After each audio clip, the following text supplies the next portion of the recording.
Hey, everybody. It's Dr. Dawn DeLavalai from MeetDrDawn.com, here to talk about my favorite topic, which is the female breadwinner, or women who earn more than their men, and how it affects modern relationships. And I'm an author, I'm a physician with 10 years experience as a higher earner in a marriage. And my mission, my passion is to help relationships containing a female breadwinner to survive and thrive. So I am coming to you today because I am on my soapbox. And that's because I am heavy-hearted because I just found out that yet another friend of mine has a marriage that is ending and she is the higher earner.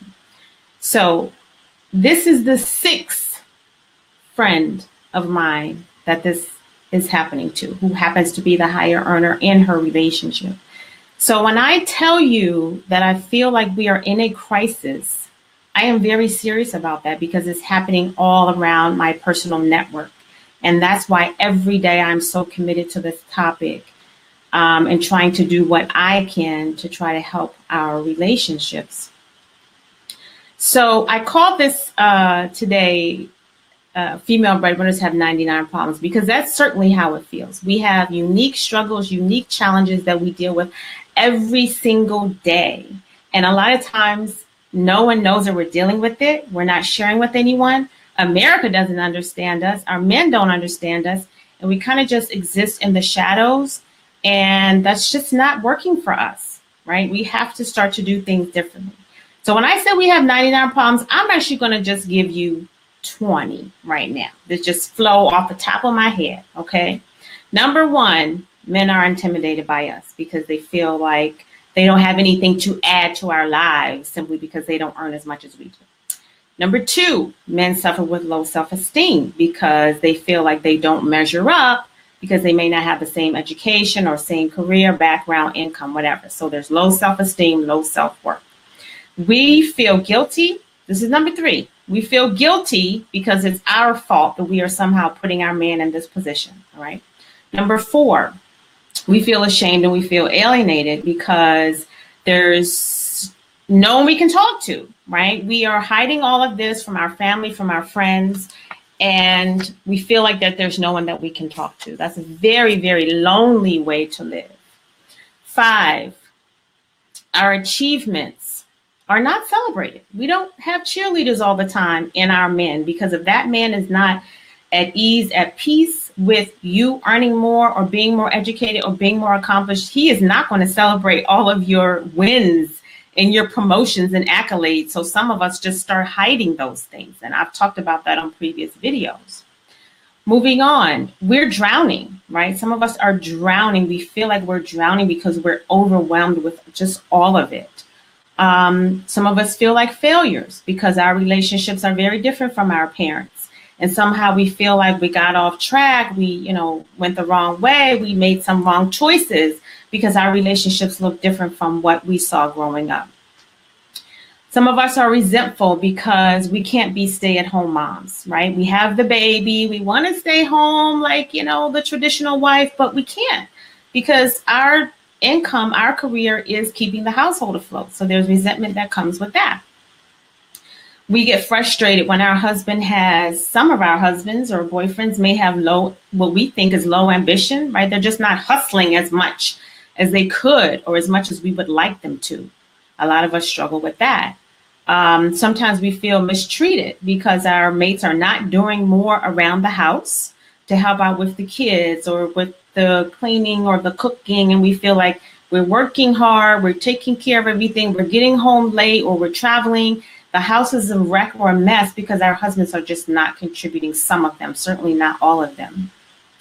Some of us feel confused because we may be with that mate that we know his esteem is somewhat low. So we know that he kind of wants us to dumb ourselves down, right? He wants us to be somewhat less than so that he can feel better about himself. And some of us are confused because we don't know if it's the right thing to dumb ourselves down to make him feel better. But yet, if we don't, then we have to deal with the fallout of the low self-esteem and all the other ways that men can sometimes express their frustration, right? So that's the next problem that we have is how are they expressing their frustration? Some men get depressed, right? Some men become aggressive.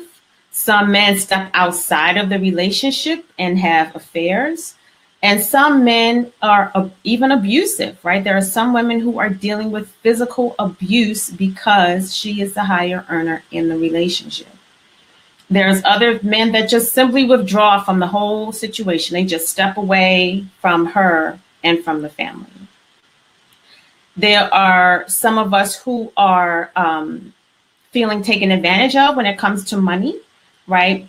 We are asked to fund his, one business adventure after the next, and that our man will keep coming to us because he knows that we're not going to say no, right? We don't have the heart to say no all the time. So sometimes we can feel taken advantage of. We can feel let down or sad, right? If he can't afford nice things for us sometimes, he can't afford to take us to the nice restaurant or get us a nice gift. And some of us struggle with that, right? And that's real talk, and it's no shame in that. There are some of us that struggle with a low sexual connection with our man, because if his self-esteem is low, maybe that's affecting your ability to feel attracted to him, right?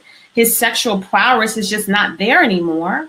And by the same token, maybe he's not feeling as attracted to you if maybe you're having some struggles with being the bossy or the overbearing woman, and now he can't feel attracted to you either. So sometimes it's like a two-way street. We can feel frustrated when he may drop the ball on some financial things, whatever it is, because he knows, oh, I know she's got it, right? She's got it, so it's not a big deal. Some women struggle with that. Other women feel disappointed when their man does not step up as the leader of the household. Regardless of who makes what, we still want our men to be effective leaders, effective heads of household. And when our men don't do that, we're disappointed. So we struggle with that. And then lastly, many of us struggle because sometimes there is absolutely no communication about how all of this, how the female breadwinner circumstance is affecting our relationship. We're not talking to each other about it as a couple. We're not talking outside of the relationship because, again, we're too busy being embarrassed and ashamed. All right. So I'm just going to stop at 20, but we know female breadwinners have at least 99 problems. All right. And the reason we have 99 problems is because we are misunderstood. All right. This circumstance of the female breadwinner, we can call it relatively new, right? For some communities, it's been around for a long time. But as a global phenomenon, it's a modern phenomenon. It's a new thing for us as a world to deal with this. So we are still very much misunderstood as female breadwinners. We make assumptions about our men and how they think without having the facts. All right. Another reason why we have 99 problems is because our society has yet to accept us. Right? It's still seen as taboo. It's backwards. She's bossy. She's this. She's overbearing. Or he's a gold digger. He's an opportunist. He's not a provider. Right? These are all the terms and things that we throw around when we describe these sorts of relationships. But when's the last time you heard something positive about a relationship where the woman earns more than the man? Right? There's always some sort of little negative something, comment, whatever. Right? Like it's some type of news or gossip. No, this is where we're going, right? We have got to wake up, and society has got to begin to accept these relationships as normal. And another reason why we struggle with 99 problems is because we have yet to come out of the shadows and start to be advocates for ourselves, right?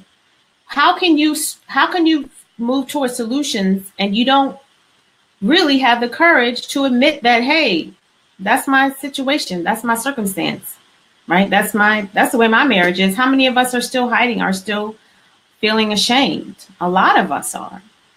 So the reasons why we have 99 problems are deep, and they're going to be lasting unless we take strides to fix them. Are there any ladies out there who can relate to all of those 20 things that I did? And I just mentioned those off the top of my head. Okay, there's many, many, many more.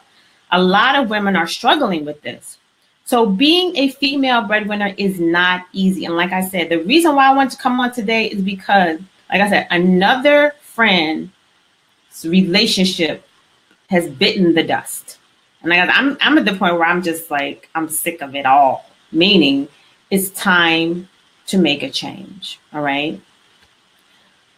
What I do every day is to try to prevent women who are higher earners from ending up in the same situation where I was, where my marriage failed. Okay, that's why I do this. That's why I pour my time, money, sweat, energy into this topic, because I don't want other relationships to end up the way that mine did. I didn't have a person like me, right, who's trying to educate, who's trying to enlighten, who's trying to improve communication. I felt like I was totally out there on my own. I didn't see any books. I didn't see anything. So I felt like it was up to me. It was incumbent upon me to start to try to make a change, because I knew that, hey, if this is affecting my marriage, it's probably affecting a lot of other people out there as well.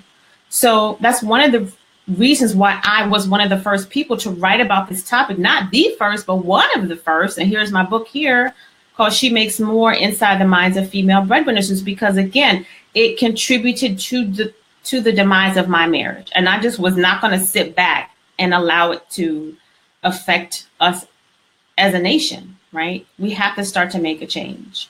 I was one of the first, or one of the only, to host 2 years of female breadwinner teleconferences, where I brought on different experts to talk about all different topics to help female breadwinners maximize their existence. I've been on a national television show helping Pastor T.D. Jakes understand female breadwinners better, trying to educate him on how we think and how we feel, right? I've written a second book all about what happens when female breadwinners are heading toward divorce. You need to be educated, because I don't want you to go through what I went through. You need to know what divorce looks like if you are the higher earner in that marriage as a woman. So that was the reason I wrote my second book. So all of this, and the Facebook Live post like I'm doing now, like I do very frequently to try to educate people, all of this is just the beginning. It's just the beginning. And I need you with me in 2018, okay? Because I'm really just getting started. This is the tip of the iceberg. This is my life's mission, to help relationships containing a female breadwinner to survive and to thrive. And you know why? Not just because it affected my marriage, but because I have been blessed with insight. I really feel like I have the ability to predict outcomes, maybe more than the average person. All right. And my insight, my instinct tells me that if we don't get a handle on this situation, it is going to affect our society, our world, in a way that we probably are not prepared for. And by that, I mean, in my mind, the very institution of marriage is at risk. And the reason I say that is because statistics have shown for over a decade now that women are getting college educated at rates greater than their male counterparts, okay? And going further, like for instance, I was a physician, meaning I had a doctorate degree. I was married to a teacher. He did have a bachelor's, but still, I was more educated than he was, okay? So you can imagine this educated woman gets out of college. She's looking around for prospective mates. And if she can't find that young man who is going to embrace her and love her and know how to treat her and keep his manhood and know how to be a leader for her, guess what's going to happen over time? That young lady is going to stay single. She's not going to get married, right? Because she can take care of herself now. And the next thing that's going to happen is she's going to have a baby, but she's going to have that baby by herself. Whether it's going to be sperm bank or some other donor, whatever, she's still going to have that baby if she wants a baby, but it's not going to be within the confines of a family, right? So now we're threatening the American family, okay, the construct of the American family, because unwed mom having the kids on, I mean, just as a normal phenomenon, it probably will become to me.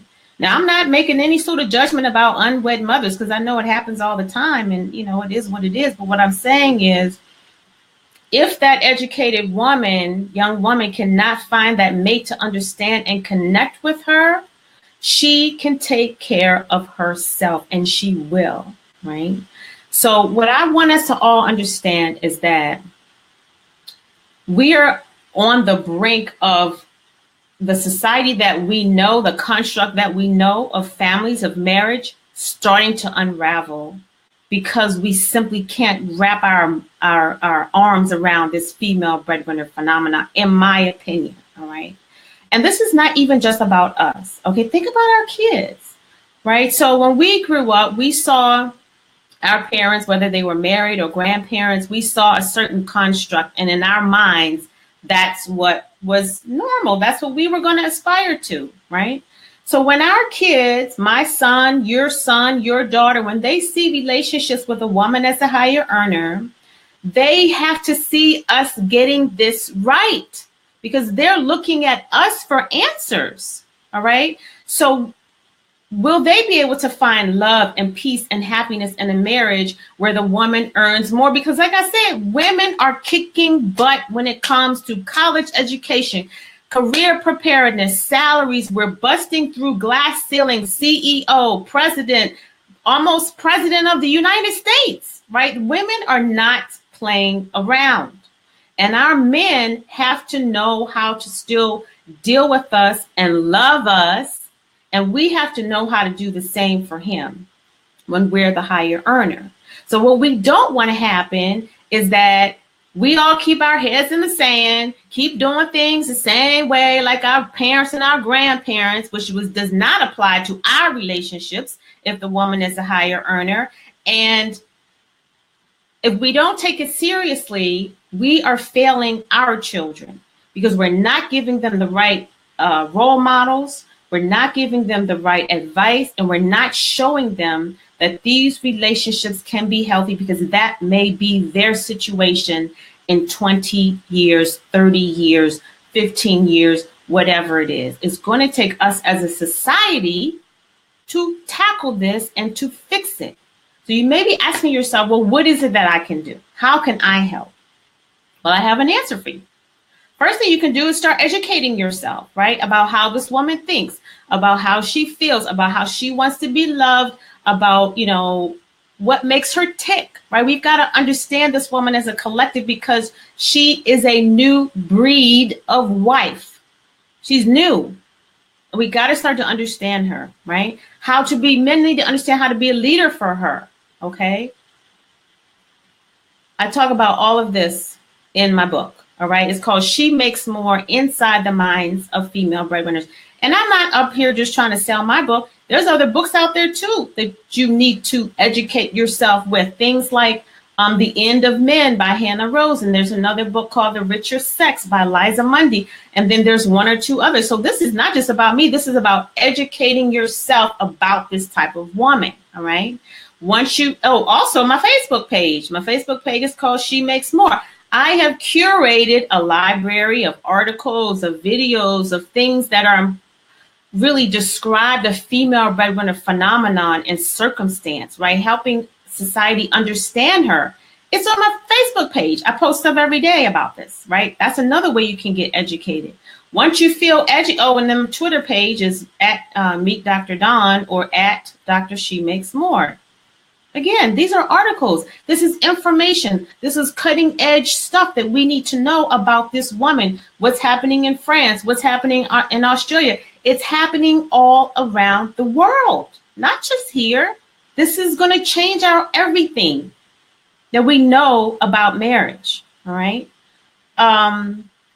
Once you feel educated, now it's time to get involved. Right now that you're armed with the knowledge, it's time to get involved. And so I want you to join this journey with me, right? I want you to join this journey with me by, going to meetdrdawn.com/10-tips. And Maybe somebody can drop the link down there for me in the comments if it's not already there, but it's meetdrdawn.com/ the word 10-tips. Okay. So you join my network. Why? Because I am not stopping until we heal these relationships. All right. Like I said, this is my life's mission. I am ride or die with the female breadwinner. Okay. If you guys knew how much money I have put into all of this, it will blow your mind. How much time, how much sweat, how much tears. And I'm not here just trying to pump myself up. What I'm telling you is I am your advocate and I'm ready to work hard, but I need you to join me. Okay. Because I cannot do it by myself. There's nobody out there, as far as I'm aware, who's fighting like I'm fighting for the female breadwinner, and I need you to join me. Don't sit back. This is not a spectator sport, okay? We have to put in the work if we are going to show our kids that this can be successful. We're going to save our relationships. We're not going to become that society where the woman just says, oh, screw it. I'll just be single and have a baby on my own. We're not going to become that society if we put in the work, okay? So what kind of work will I be doing in 2018, which I want you to join me? Well, let's see. I'll be launching a video series called Inside His Mind, where I have interviewed one-on-one men who are in relationships with women that earn more, so that you can start to understand how this man thinks and what he needs from you that he's not getting. Also, the work I'll be doing, I'll be launching my second book called What High Earning Women Need to Know About Divorce. I'm not going to let you go broke. Okay, if you are a woman who is a female breadwinner, you need to know what happens when you are about to get a divorce. Because let me tell you, it is not pretty. It is not pretty for you in the majority of courts in the states in this country. And you need to know what to expect before you let some words fly out your mouth. Oh, I'm leaving. This marriage is over. You need to know what is about to come down the pike. And I have that for you. Okay. Also in 2018, I'm going to host the first female breadwinner telesummit, right? Where I'm going to bring the different experts that you need to maximize your life and enhance your existence as a female breadwinner. Okay. I'm going to provide that for you in 2018. Also, my first live event, I'm putting this out there to the universe, will be in 2018. I want to start hosting live events, city to city, for female breadwinners. We're going to start to come together. We're going to start to bond. We're going to connect. We're going to get inspired. We're going to get motivated, and we're going to get some answers from our men. Okay. So I need your help. I need you to join my network. Go to meetdrdawn.com/10-tips. It's a free download. Once I have your email, you're connected. You're connected. And like I said, 2018 is going to be amazing. All right. I cannot do this on my own. I need your help. I need your girlfriend's help. So make sure you share this video. I need your colleagues' help. So make sure you take the link and you email it to somebody. And even if you're not a female breadwinner today, you might be tomorrow. So you better know how to deal with it. All right. It's going to take all of us to get this right. I know we can do it. Do it for your children. They need to see us get this right, and they need to see that these relationships can work. Okay. We are going to do the work. I'm confident, but I need you with me. So join by clicking the link that hopefully is there in the comments, meetdrdawn.com/10-tips. So yeah, we do have 99 problems. And like I said, it's because we're misunderstood by our men. It's because we're not accepted by society. It's because we're still hiding in the shadows and we're not yet ready to be advocates for ourselves. But that's all about to change for 2018. Okay, so again, I'm Dr. Dawn DeLavalade from meetdrdawn.com, and I thank you for joining me. I'm fired up because, like I said, no more relationships failing. I'm heavy-hearted today. That's why I wanted to come before you and just let you know my commitment, and I hope you will join me. All right. So I'll see you next time. Thanks a lot. Bye.